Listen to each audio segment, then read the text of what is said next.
you so much for joining me. I am Heather with Rose Hill Paper Cottage, and this is my design team project for Ruby and Pearl XO. And I am just so excited to share these cute little charms that I made. They're just adorable. And the reason that these came about was I was, on the hunt for something, looking for something for a project. And, sometimes you just have to make your own stuff. And so that's how these came about. I was like, I'll just make my own. So, these are just seriously like adorable. I mean, I always think like miniature stuff is like sometimes so cute, especially like the more real it is. So these are the ones that I've kind of like assembled, mostly a little bit. But I used several different collections, and it's kind of like they're kind of like a game board piece, they've got that thickness, that almost like they're their own little like chipboard. So, they're pretty durable and everything like that. And I thought, well, you know what, we could just make a few. So I've kind of done it in a little bit of like stages. But like, look how cute that is with my little tape on the end. Oh my gosh, I just love it. I think it's so cute. And a little charm and a little bit of sari, and then I used some sequins. So I'll put these to the side, and then I'll just kind of like show you, what you need if you want to make some of these cuties yourself. Okay, so you will need, it's times like this when I think my desk should be a lot bigger.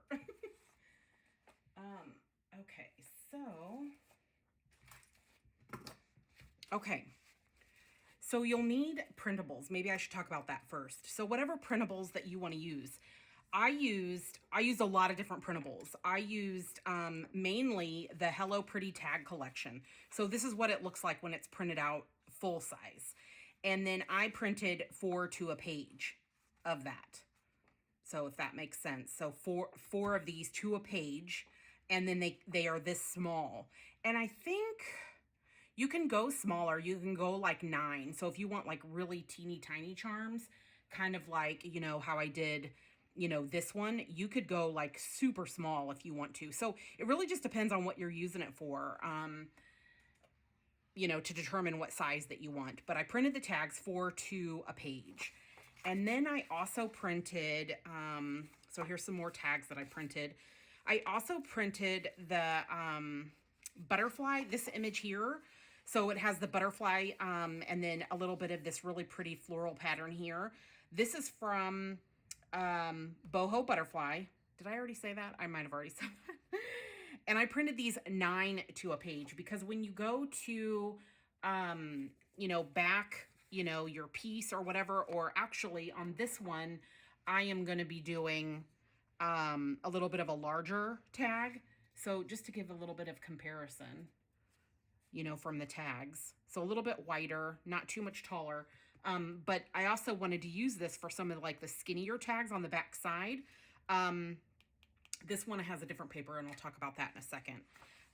So I just kind of want to run through the rest of these papers before I get completely sidetracked. So this one I love. This is from her Golden Leaves digital kit, and I printed out the collage sheet. What's cool about the collage sheet, and I've talked about this before, is that it's already like this instant artwork without you having to do anything. So I printed these really small, and then I will basically like fold it in half, cut it, and then this will be my front and this will be my back. But you can always, print other stuff for the back side. It just depends. You could even actually leave your back side, on your tag plain if you want to. I just think it's interesting, to have something there, that's just as decorative, because sometimes the tags flip and you'll see, you see them. So anyway, that's how I did it. This is from the stars from the La Luna collection that she has. And then how adorable are these? These are so cute. So this is from the Seaside Dreams collection, and I printed these 9 to a page, and then the charm ends up so cute. So it's a little bit, smaller. Isn't that adorable? I just think that's so adorable. I love it. And then I believe this is from the Golden Leaves collection as well. And so I use this on the back of these here. But, you know, again, you can print them and, you know, print out whatever you want, print them whatever size you want, and, you know, there you go. And then I also printed some other, like, new ones, you know, last night, just, you know, because I was like, you know, I want to back them with some other stuff. So I actually did, this is from her antique and French papers. So is this one. And then, but they're neutral. That's what I kind of liked about it. So the backside could be neutral. This has a little bit of red running through it. This is from the Golden Leaves collection. And then this is from her, oh, what is this one? The tea stained papers. So I thought that was just really pretty to have, you know, on the back of them as well. So there's lots of options. She has tons of different kits. The hardest part is going to be deciding which ones you want to create. So anyway, that was tough for me. Okay, so I'm going to talk about how I assembled these. So it's super simple. You only need, and I used file folders because I have a ton of them. And I used them for kind of, you know, basically doing layers. If you already have like a chipboard or something that you can cut through, because you will need to cut through it. So if you have a chipboard that's, you know, a good size, you know, of heftiness, then you only really need one item. But I'm going to use what I have because I didn't have anything that was thin enough for me to cut through. I only had thicker ones. And if I can't cut through it, then, you know, I'm not going to be able to do it. So I just basically layered. So you can also use, these are from like, you know, the back side of like, oh gosh, what do they call them? Like a paper pad. So it's, you know, they're relatively, you know, thin. I would say this is like close to a heavyweight cardstock. So you can use cardstock too. Oh, and by the way, I actually printed on a printer friendly cardstock. I printed all my stuff out on white because you're going to need a front and a back. And then I basically have just the file folder as the center. So if that makes sense. So there's basically 4 layers that I have going on. So, you know, just kind of judge it and see what you know, think. But what it does is it creates a really durable layer. So the first thing that you want to do after you've gathered all of your papers and what you're going to need, I'll just walk you through my steps, but obviously you can alter these. So I just glued the file folder together. So I was very, very generous with my glue, and I actually used the foam and poster board adhesive by Beacon. You can use, you know, Fabri-Tac, Fabri-Fix, you know, whatever. You could even use, you know, a different kind of glue. I like that this doesn't warp, you know, the paper because it's not terribly wet. It's more like a gel consistency as opposed to like an Elmer's glue or something like that. So that's what I used all throughout. And then, you know, look, it's very sturdy. So that's great. So then the next thing is that I glued my images on the top. And you'll see here that this is just a smaller piece. But I like, you know, I utilized all of this. I guess I could show you. Let me get to my pieces.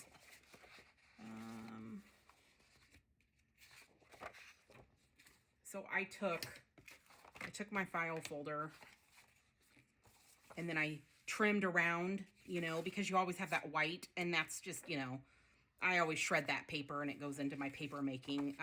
But you know, it's not necessary to glue that down. So then I took these and I went this direction. I think I actually ended up kind of like going like this direction, and then I filled in with other pieces. So, you know, basically to utilize or maximize the majority of my folder. And then once you have that done, there's a couple different things you can do. So you'll notice the back side of this is blank, because what I did was I cut out each individual one and chose different backgrounds. But you don't have to do that. You could actually just print, you know, one background full size if you wanted to, and then put it on the back. But I thought it was neat, especially for like, you know, the La Luna, the stars. If you print it really big, well, you're probably just going to end up most of the time with a beige, you know, background, or the blue background if you print those out.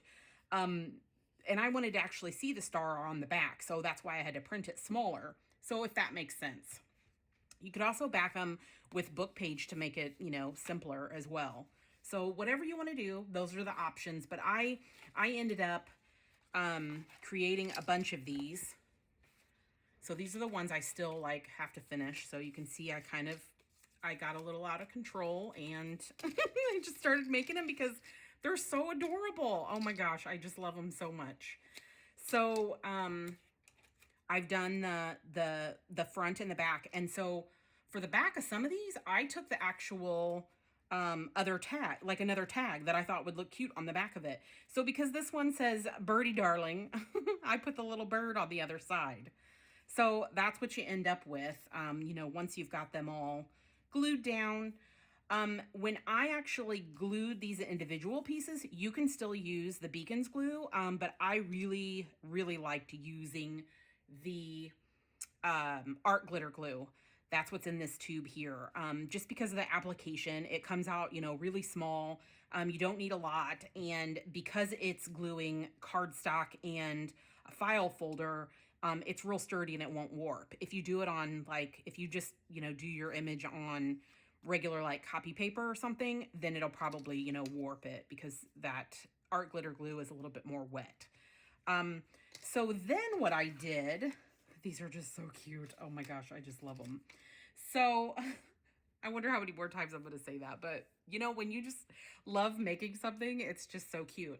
So some of her tags have just kind of like the normal tag shape, right? And then some are this little, you know, kind of like, not a scallop, but you know what I mean? It's got a little curve, you know, to it. Now, I'm not that great with cutting out and cutting that through all this thickness. I mean, I'm already not very good at cutting that size. So what I did to remedy that is I just made my tag a little bit smaller. So you see how this is the same image? So I basically bypassed the whole top portion and still did the regular tag shape, because some I left square and then some I did the little corners on, and it looks adorable. I mean, it looks completely just stunning. So if you can't cut out that shape like me through all this thickness, then that's, you know, it's totally fine. You can print it out, and I mean, you can just lop that off. You don't necessarily even need it. So I'm going to kind of show you how I did it. So I'm just going to take one, and we'll just take this one right here. And I'm going to, let me just kind of clear this away a little bit so you can kind of see what I'm doing. So I'm basically trimming off this back paper that I had glued on to the front tag. So I just trim it all the way around, you know, getting as close as possible, but I'm going to show you what I do so that, you know, it doesn't have to be completely perfect. So here's my shape. And then I want to do the top corners the way that I've been doing them. So I'm going to decide on this tag what I want to do. So, you know, it's fine. I think, you know, this is going to look good. I can bypass that hole there. So I basically just cut it and cut it.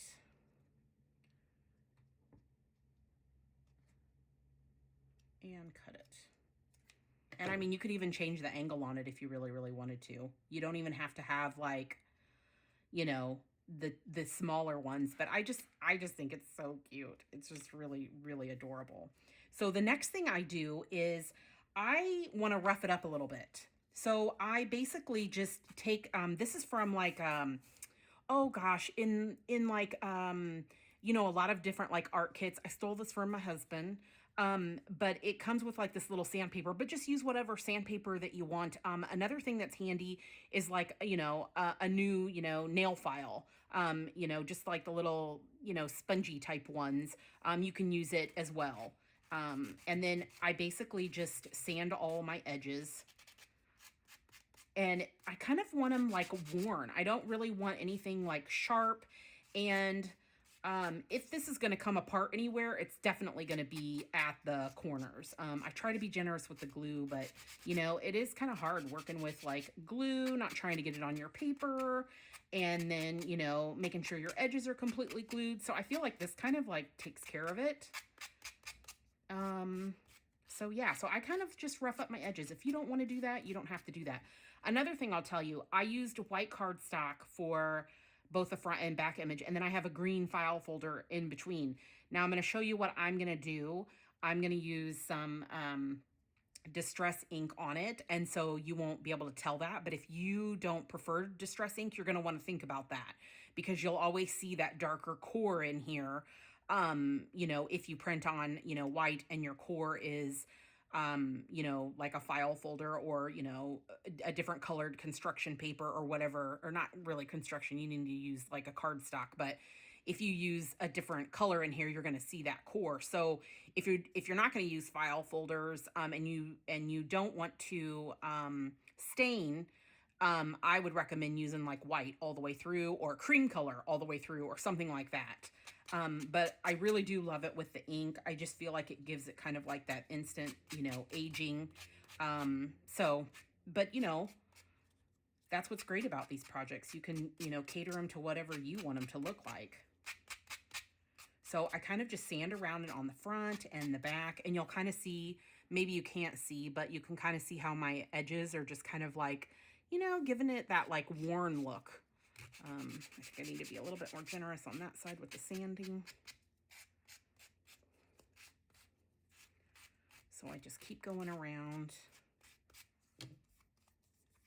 You know, and then I feel the edges, you know, if they've got that kind of like smooth, I know that I've done, you know, a fairly decent job there. So they feel, you know, like pretty good. So the next thing I do is I take my distress ink. So I always like, I mean, there's different colors of distress ink, but I constantly use Vintage Photo and the Antique Linen, and a lot of times I'll use them both. So sometimes I'll start off with like the Antique Linen, and I'll go around it. And that just kind of gives me like my first layer, but that it's not like too dark. It's more of like a natural kind of aging color. And then I'll come in with the darker, and I just inked my pad, so I'm going to be a little bit lighter on this. Or I should say re-inked my stamp pad. And I just feel like that just gives it just kind of like that really nice aged look to it. And then I'll also do the back as well. And I probably would have done this all at the same time when I did the front, but you know, I get distracted. And if you'll notice, you're not really seeing that core. It just looks dark. So it really kind of like takes the white away, and you just don't see it anymore. So it's a complete fix. So again, if you're not going to do any inking or anything on your edges, then that might, you know, bother you. So you might want to do something a little different there. Okay, so a couple ideas for finishing it. I have this Mod Podge mat, and I went over one of the charms with it. So I went over, let me see if I can find it. I think it's this one. I think it's this one. It's, you know, it's kind of hard to tell because it's matte. I think it's that one. Nope, it's not. It's this one. Okay. So I went over it with this, and I think it's fine, but depending on what you're going to use it for, you know, you may or may not, you know, need it. It's totally up to you. The finish is, I should find the pattern. Let me see if I can find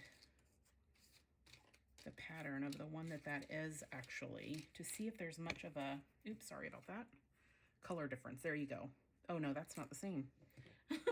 Where is it? I don't even see it. Maybe I didn't cut it. Yeah, I may not have cut it. So let me look at the printout then to see if it's much different.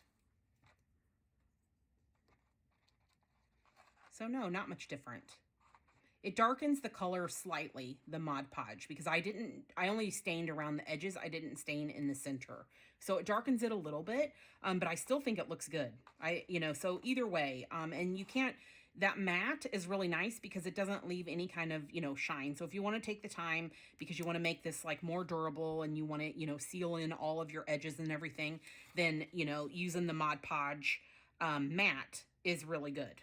And I really thought that it would, because I use the Distress Oxide, I really thought that it would kind of, mess up my inking a little bit, just because that, that water, it's water base and, touching the ink, but it didn't seem to matter. It did, it didn't do anything. And maybe it's just because I didn't have enough of an application on the edges, to matter.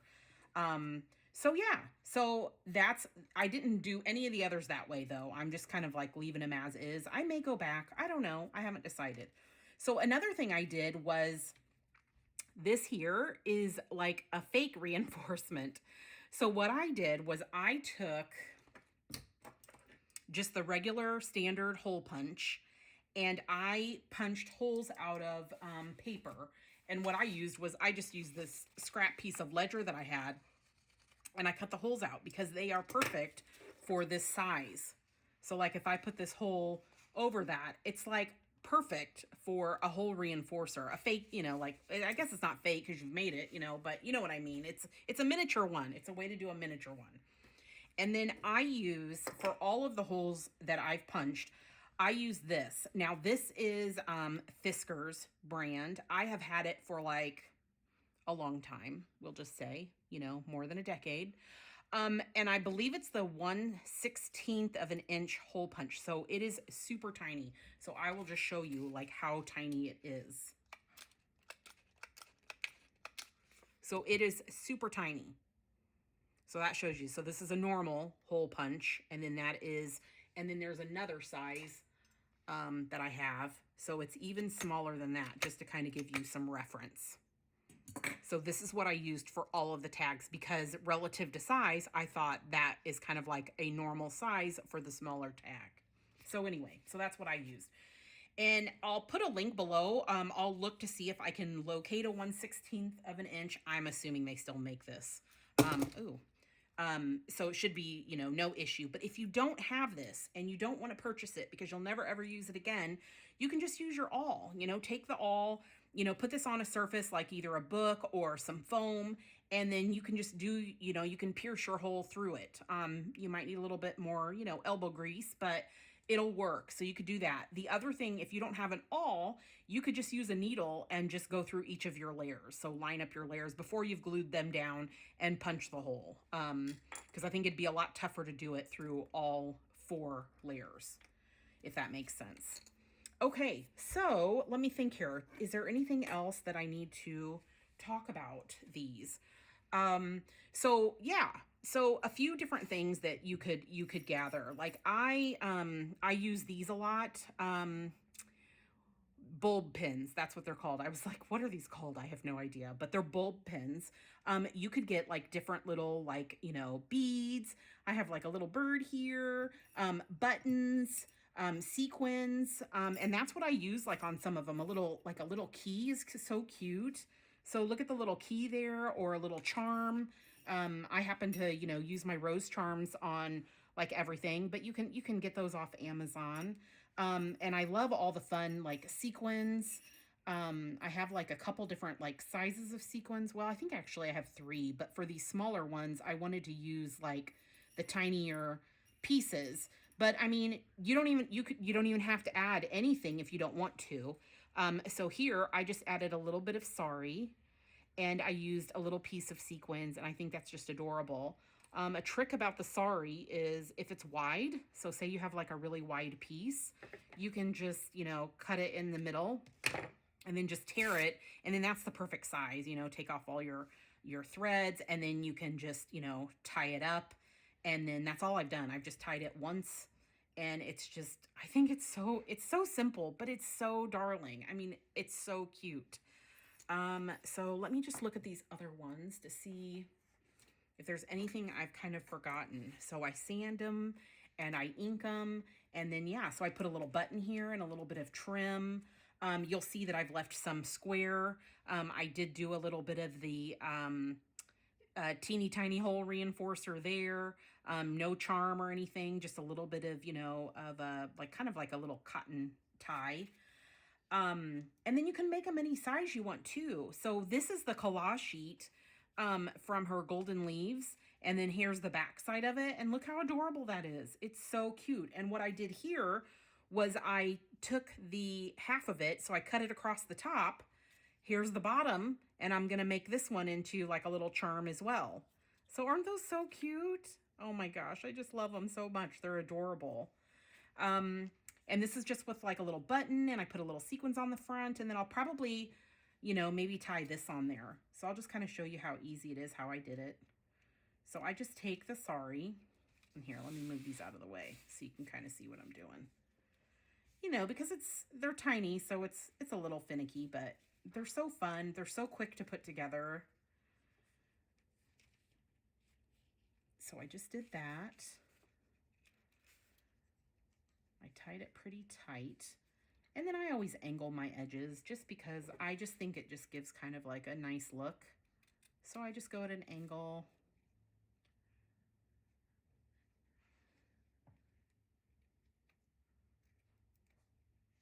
I need new scissors, or I need to clean these off. Okay, so there we go.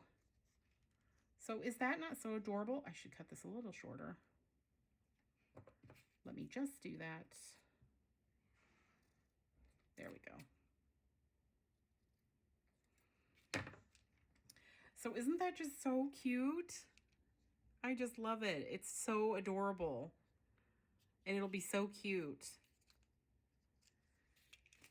Maybe I'll show you. I will like show close-ups. I already, I believe, did some video on some close-ups. And so I will attach that. So you'll see that, you know, at the beginning or the end of close-ups of every single one of these. So you can kind of just see. But I mean, you can create these however you want to. I mean, there's just all kinds of, you know, possibilities, all kinds of cuteness to be had here.